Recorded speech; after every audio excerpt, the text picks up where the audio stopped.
I'm Margaret Kerrigan, and this is Art Market Minute from ArtNet Pro. It's Monday, May 26th, and these are the top market stories going into the week.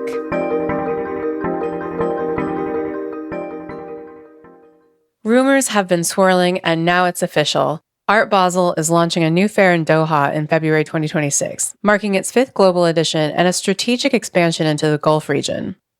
The move is backed by Qatar Sports Investments and QC+, a commercial arm of Qatar Museums, reinforcing Qatar's cultural ambitions while placing the country in direct market competition with Dubai and a rising Saudi Arabia.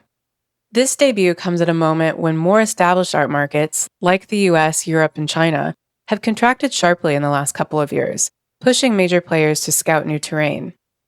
The Gulf, with its wealth, relatively young population, and favorable tax structures, is emerging as a prime destination. Art Basel says its Qatar fair will support not just the Gulf, though, but the broader Middle East and North Africa and South Asian markets. That's significant.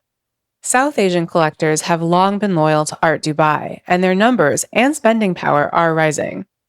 Yet India's art infrastructure hasn't kept pace with its cultural production in recent years. A fair like Art Basel Qatar could change that, especially with a regional savvy artistic director at the helm.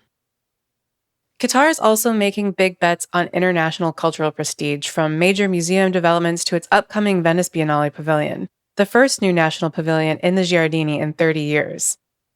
The arrival of Art Basel isn't just another art fair. It's a signal that the global art map is redrawing itself, and the Gulf, with South Asia in close orbit, is much more prominent.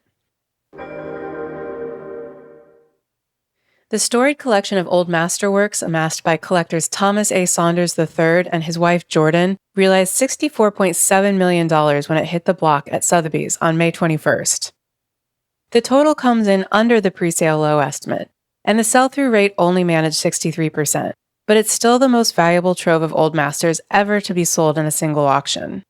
The top lot was Francesco Guardi's Twin Landscapes of Venice that went for $10.5 million, within estimate. The Saunders had acquired that work around 2000 at Sotheby's, snapping it up when another collector who was interested in the paintings went out to go get lunch. While he got a sandwich, we got the paintings, Jordan Saunders said. There were some big moves on the blue-chip gallery circuit this past week. Gladstone Gallery has tapped Julian Ehrlich as its newest director. Ehrlich comes over from Christie's, where he led the post-war to present sales and brings valuable auction world experience to the gallery's expanding program. Meanwhile, Jean-Paul Engelin, the former president of the Americas at Phillips, is heading to Aquavella Galleries as a director starting July 1st. These transitions mark more high-profile shifts from auction to private dealership, a growing trend as galleries double down on secondary market expertise.